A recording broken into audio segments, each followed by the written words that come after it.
اهلا بيكم معانا مره تانية بعد الفاصل، واسمحوا لي في البدايه ارحب بضيوفي الكرام. دكتوره سهير منورانا، اهلا بحضرتك معانا. حبيبتي الف شكر. استاذه فاطمه منورانا واهلا بيكم معانا. اهلا بيك. استاذه فاطمه، شفتي معانا التقرير، شفتي حسام وهبه، شفتي عينه من بنات وشباب مصر بيفكروا ازاي، وفكره المساكنه شايفاها ازاي؟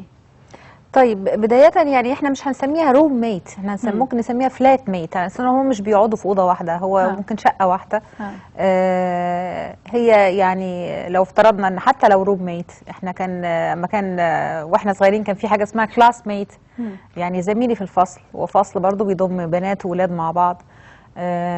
واثبتت يعني التجارب، يمكن دكتوره بقى في الانثروبولوجي هتكلمنا في ده اكتر، او في السايكولوجي، ان الاطفال اللي بينشأوا في مدارس مختلطه بنات وولاد بيطلعوا اصح نفسيا واقدر على التعامل مع الاخر، اذا اعتبرنا يعني ان الجندر الآخر أو الجندر الآخر أو النوع الآخر إذا اعتبرناه آخر، يعني على نحو أكثر سلاسة وأكثر سهولة وأكثر حماية للنفس كمان، برضو إذا افترضنا أن الآخر معتدل.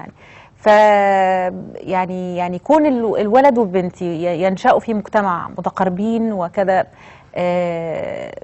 يعني هو هنا المجتمع سيدين هذه الظاهرة، لأنه يعتمد على أنك لا تخطئ فقط لأن عينا تراك.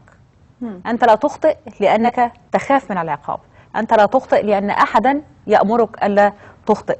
لكن أنا من المدرسة اللي بتقول أنت لا تخطئ لأنك لا تريد أن تخطئ، أنت لا تخطئ لأنك تريد أن تكون جميلا، بصرف النظر عن العقاب، بصرف النظر عن المراقب. بناء الضمير الداخلي للإنسان في تقدير خاص هو اشتغال الإنسان على نفسه في الأرض. يعني ربنا خلقك لكي يختبر مدى اشتغالك على نفسك. الأنبياء والأنقياء في الأرض، بعيدا عن الأنبياء، الأنقياء الأسوياء اللي ما بيخطئوش أو كذا، هم اشتغلوا على أنفسهم كثيرا، بنوا جواهم حتة الضمير اللي أنا لا أفعل الغلط لأنني أريد أن أكون جميلا، وليس لأنني أخشى أن يراقبني أحد أو يتناولي أحد بالسوء. فأنا فلسفيا مع الفكرة لسه هنناقش بقى طبعا تفاصيل. دكتورة سهير، حضرتك شفتي الظاهرة دي ازاي؟ هل شفتيها نوع من الانحلال او نقدر نشوفها كده؟ يمكن انا هاخد الجملة اللي قالتها هبة في التقرير، انه انا مش محتاجة حد يقول او يعني يحكم عليا بانه انا سيئة السمعة او سيئة السلوك، ولكن في ربنا سبحانه وتعالى شاهد علينا. يمكن ده بينطبق مع اللي قالته الاستاذة فاطمة، في انه انا عايزة اقول انا مش عايزة اخطأ فانا مش هخطأ. ده طبعا بيرجع لحاجتين مهمين جدا في اي مجتمع انساني، بيرجع لفكرة الثقافة بتاعت المجتمع. الثقافة تبيح ولا تبيح، الثقافة تؤكد ولا تؤكد، الثقافة ترفض أو لا ترفض، بجانب الشق الثاني وهو التنشئة الاجتماعية. الاثنين دولت بيكونوا لي شكل المجتمع، لأن المجتمع مش ممكن ينشأ إلا إذا من خلال يعني الوحدة الأولى، النواة اللي هي الأسرة، والأسرة ما ينفعش تستمر إلا من خلال الإنجاب، والإنجاب ما يعرفش يعيش وينتج يبقى عامل إلا من خلال تنشئة اجتماعية بغرس فيه سلوك العمل، بغرس فيه سلوك النشاط أو الكسل أو اللا عمل. أنا حرة بقى، أنا أسرة. فالمجتمع بينشأ على الفكرة ديت، بيتوج لي هذا المجتمع حدود الثقافة. الثقافة مهمة جدا. الثقافة تبيح ولا تبيح، ده احنا بنشوفه في كل المجتمعات الإنسانية وليست العربية فقط، حتى المجتمعات الغربية أيضا لا حدود للثقافة بتاعتها. الثقافة لما بتبيح السلوك الأشخاص بيشتغلوا على هذا الموضوع، وبالتالي هنا يبقى في موافقة من كل أفراد المجتمع أن هذه الثقافة نرتضاها كلنا أو نرتضيها كلنا. ثقافة تؤكد على الأنوثة والذكورة، الجندر، يبقى أنا خلاص فاهمة بحترم ده وبحترم ده، بقدر سلوك ده والسلوك ده من خلال الفكر، لأنه أنا وأنا بغرس سلوكي في أبنائي من خلال عمليات التنشئة الاجتماعية بغرس فيهم أفكار. طب حضرتك شفتي فكره ان ولاد وبنات يعيشوا مع بعض في شقه واحده، شفتيها ازاي؟ نعم. عايزه اقول لك نرجع معلش بعيد شويه، مش قادره اتذكر بالظبط من كام سنه، لكن هقول احتمال يكون ده في بدايه الستينيات. عندنا الدراما السينمائيه عالجت الحته دي بشكل كان كوميدي شويه ولطيف. كان اعتقد الفيلم انا مش فاكره اسمه قوي الحقيقه، لكن كان بيمثل فيه احمد مظهر وامين الهنيدي على ما اتذكر وناديه لطفي.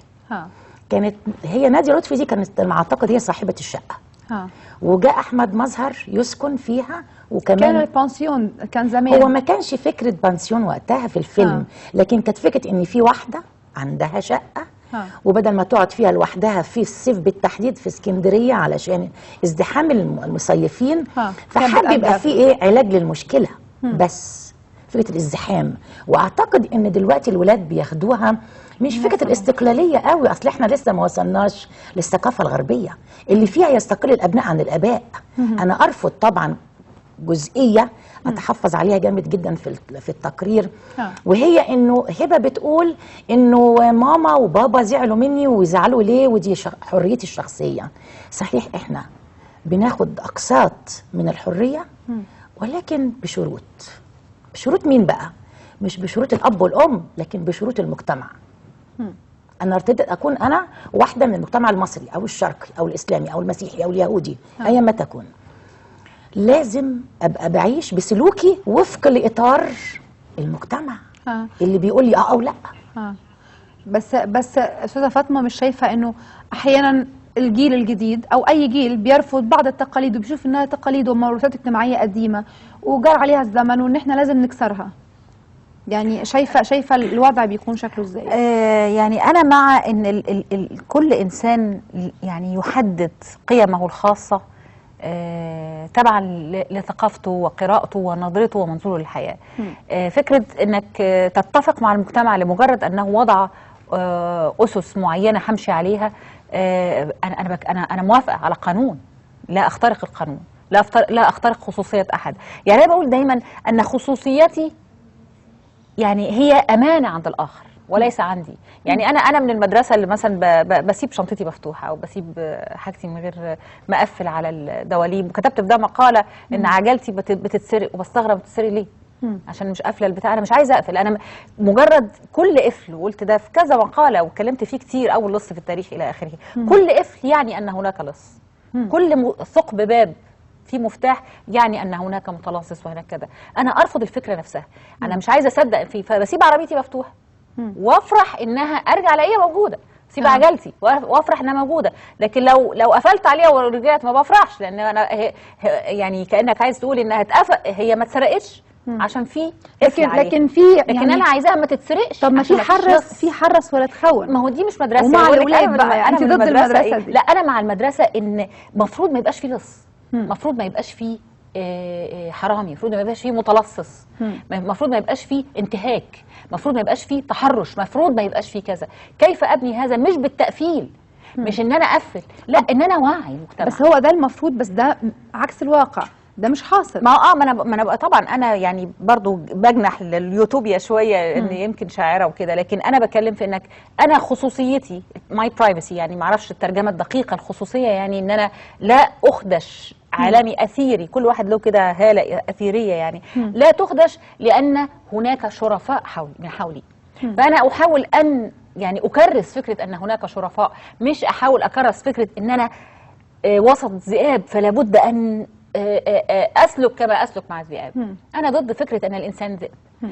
طبعا الانسان داخله همجي ويهذب بالفنون والقراءه والتثقيف والدين والى اخره، ولكن انا يعني من الميالين الى ان اعتنق فكره ان الانسان يعني يعمل على تنميه فطرته الطيبه، مش بانك انت تعتبر ان العالم لصوص وذئاب وكذا واقفل عليه.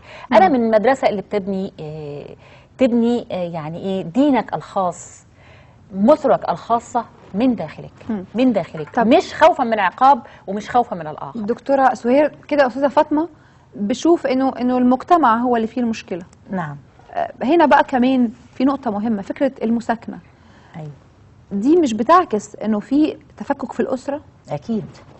ما انا عايزه اربط دلوقتي، يعني انا طبعا انا ضد ان انا اسميها دلوقتي ظاهره، هي الظاهره دي معناها انها لازم تبقى على نطاق واسع جدا من افراد المجتمع، فبما انها لسه مش ما وصلتش للدرجه دي، هي حالات فرديه، هي خرق للنظام، النظام اللي حطه الافراد اللي ارتضوا بيه. فلما يحصل اختراق او خرق للنظام يبقى فيه، عايزه اقول حاجه اسمها تعديل السلوك، عدل سلوكي وفق لكل ما جاء ومستجد عليا في المجتمع. انا شايفه انه الاولاد دولت، اصل برضو ما انت هتشوفي كده مين اللي بيعمل كده، تعالي نجري كده وراهم ونعمل دراسه ثقافيه انثروبولوجيه بحته.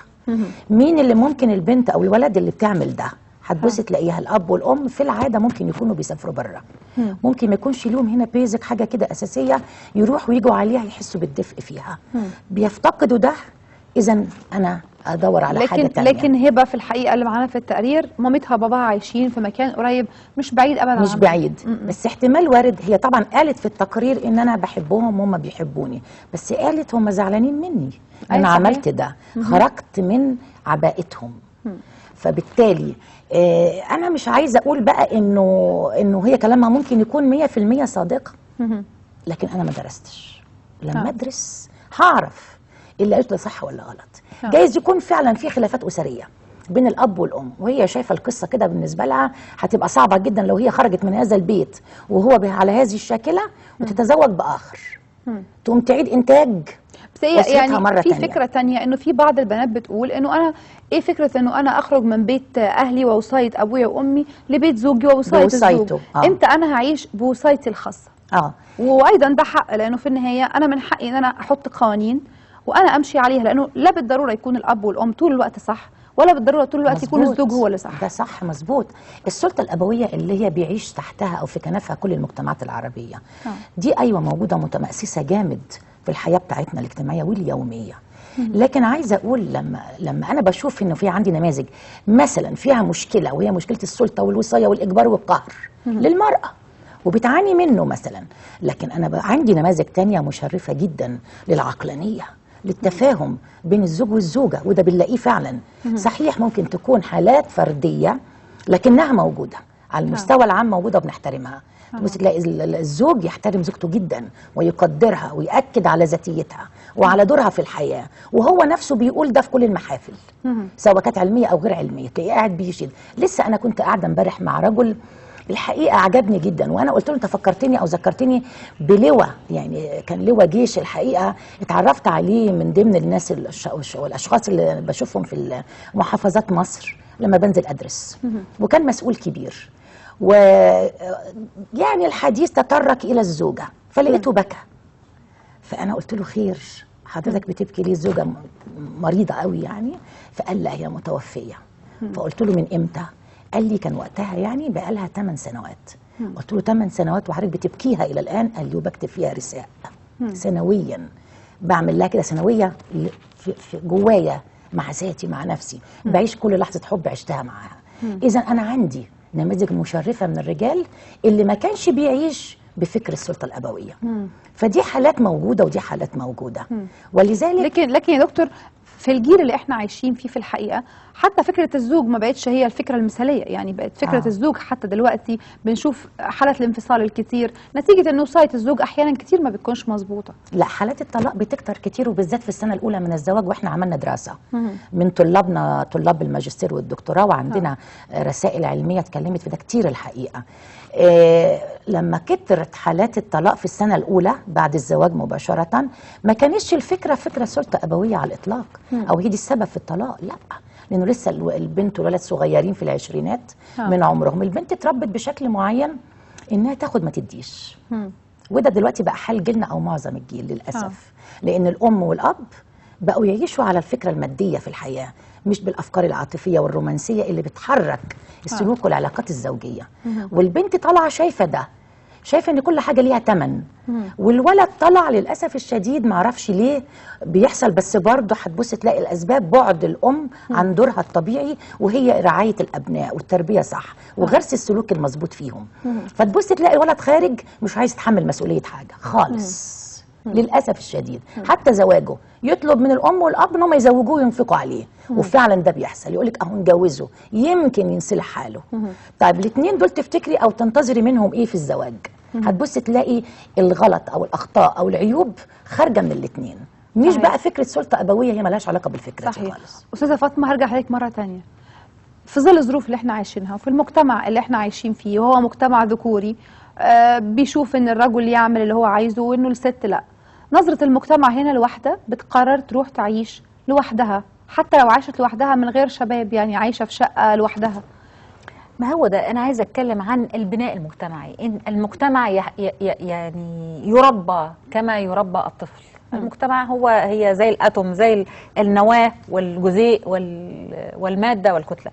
فإذا المجتمع هو بيبي برضو. يعني في مجتمعات تعيش مراحل طفولة، طفولة مجتمعية وطفولة فكرية، وفي مجتمعات وصلت للهرم، وفي مجتمعات وصلت للفتوة الشبابية، وفي مجتمعات طفلة. فأنت إذا أنت المجتمعات تتطور، المجتمع مش كائن جامد. احنا في أنهي مجتمع من المجتمعات؟ احنا مجتمعنا يصنف ازاي؟ احنا كنا رواد العالم، احنا صناع التاريخ. يعني احنا الدولة التي كتبت السطر الأول في كتاب التاريخ. ولكن أيضا المجتمعات يحدث لها ردات وأبس اند داونز، والمنحنات تختلف. أنت دلوقتي طبعا في مرحلة طفولة، مش عايزة أقول مراهقة لأن أنت حتى يمكن ما وصلتش، أنت في مرحلة طفولة فكرية، أنك أنت بتعيد تشكيل المجتمع. وده مش غلط، وده مش عيب. إذا هي الدكتورة قالت هي مش ظاهرة، سوفار مش ظاهرة. يمكن في سوريا أنا شفتها كتير، المساكنه، وناس وشباب في منتهى الجمال وعايشين زي الاخوات فعلا. يعني دعينا من فكره الحتميه البيولوجيه. بس المجتمع المصري يرفض هذه الظاهره. انا لسه بتكلم عن المجتمع، ان المجتمع كائن حي يتغير ويتبدل ويتلون. انت من عندك كنت في الستينات، كانت امهاتنا بيلبسوا حمالات وبيمشوا، ما كانش حد بيعكسهم. صح. انا ليا صور لجدتي وامي لابسين لبس اوروبي جميل جدا، كنت اولاد تعكسوا، لقيت المصطلحات دي بتاعت زمانكم. لكن احنا ما كان زمان راقي. واذا المجتمع بعد كده حصل له ايه؟ رده فكريه، بقت البنت لما تلبس حجاب منحله، صح. وبقينا التدين الشكلي، لكن من جوه في حاجات كتير فسدت. اذا المجتمع يعلو ويهبط، مش كتله واحده كده نقول المجتمع يقول. مفيش حاجه اسمها كده، المجتمع يتبدل ويتغير. انا بس رافضه فكره ايه؟ ان الفتاه لا تخطئ ما دامت في كنف امها وابيها. ان خرجت وحدها لا تخطئ، يعني تخطئ ما دام هي بعيد. طب ما هتخطئ وهي برضه في كنفهم، صح. تقدر مش في زيجات عرفيه، وفي حالات اسوأ من الزيجات كتير كمان، وهي البنت عايشه مع مامتها وباباها. اذا الخطأ خطأ، مش الخطأ لأنها البنت عملت مساكنة، البنت مش متربية، أو البنت متربية. البنت متربية تحطيها في وسط ميليشيات وتطمئني عليها. يعني أنا طبعا ما عنديش بنات، أنا يمكن لو عندي بنت هرفض ده، بس هرفضه مش من باب إن أنا مش واثقة فيها، وقال أنا هرفض إنها هتوحشني، عايزة أقعد معاها.